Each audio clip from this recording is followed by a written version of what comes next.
The experienced Los Angeles Clippers will be facing off in Minnesota against the Minnesota Timberwolves to see who will face the 2-seeded Memphis Grizzlies, with the loser playing the winner of the San Antonio Spurs versus the New Orleans Pelicans.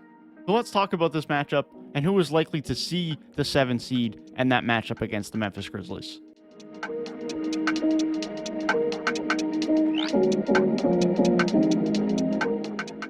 At first glance, the biggest discernible thing between these two teams is playoff experience. In a single game elimination, poise, confidence, and that level of confidence that comes via experience is going to be very valuable. You're going to have to settle in and get rid of those nerves pretty quick. And that's something the Clippers certainly have an advantage in. They have significantly more games of playoff experience than the Minnesota Timberwolves do. The Clippers having 546 games of playoff experience, with Paul George having 108 by himself, whereas the Minnesota Timberwolves have 126, 59 being from Patrick Beverley. Speaking of Paul George, stars shine in the playoffs, and stars especially need to shine in a single elimination game, or at least a game that will only see you have one more game left to get into the playoffs. You need your stars to perform if you're going to have a chance in such a situation. And now the Clippers undoubtedly have the best player in the series. Paul George is by far and away the best player on arguably both sides of the floor as far as a combined two-way talent. You could argue there's someone better on Minnesota defensively than Paul George, but as a two-way player, Paul George is the best player on the basketball court. Period. What is worth noting, however, is the Minnesota Timberwolves have a 3-man unit that could close games and get big buckets for them in Karl-Anthony Towns, Anthony Edwards, and D'Angelo Russell, all of which who have had very good moments in key moments throughout this course of the season.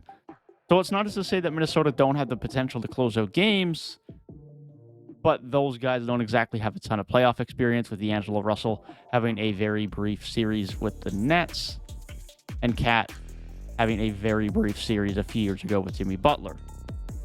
That's it. And so the Minnesota Timberwolves certainly have some options heading down the stretch. I would still put more trust in the unit of Paul George, Reggie Jackson, and Norman Powell to close out a game and get you those key buckets over the 3-man group of the Minnesota Timberwolves. From a defensive standpoint, which can become very important in such a game, there isn't too much to discern these teams. Both teams have had some inconsistencies on the defensive end throughout the year, both of which are roughly middle of the pack defensive teams as far as defensive rating goes. Neither of them are bad defensively when they're on their game. Neither of them are elite defensively when they're on their game, but I would argue with Paul George being back for the Clippers, they have potential to be on average and above average team defensively now heading into this game. But the Timberwolves have shown they can do the same. So it really just depends on the compete level from these two teams defensively. My one concern from a defensive standpoint for the Timberwolves is the matchup for Paul George. Of course, that's going to be the headline of a lot of things. I know I'm talking a lot about Paul George, but he's the best player in this matchup. He's going to be crucial to how this game goes. Whether Anthony Edwards or Jaden McDaniels or Jared Vanderbilt is the one that sees more time on Paul George remains to be seen. And how they defend him as a collective as well as a man-to-man matchup is going to be very important and very indicative of how this matchup goes. Chris Finch is going to have to come in with a game plan for his players and for his defensive unit to have some level of success at containing Paul George, because Paul George is going to have a performance. You just have to contain him so he doesn't go off for 30 plus. The coaching matchup is also very important to consider as we talk about Chris Finch, who has done a very good job this year in Minnesota, but is nowhere near the experience and probably at this point in time, at least in his NBA career, the knowledge of Ty Lue as far as an NBA coach goes. Ty Lue's one of the best in the business. He's one of the best at in-game and especially in series adjustments. And although he's not going to have the series to adjust this time around, he's going to have time to come in with a game plan against Minnesota and be able to make the necessarily in-game adjustments to try and get a win. As much as the star power and coaching for the Clippers is certainly in their favor, the Timberwolves should not be counted out. I think this is going to be a very close game.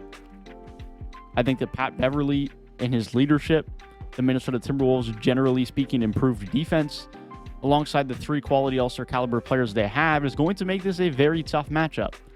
But I do think the Timberwolves will end up being the team playing for the 8 seed against the winner of the Spurs against Pelicans game, and the Clippers will end up facing the Memphis Grizzlies in the first round.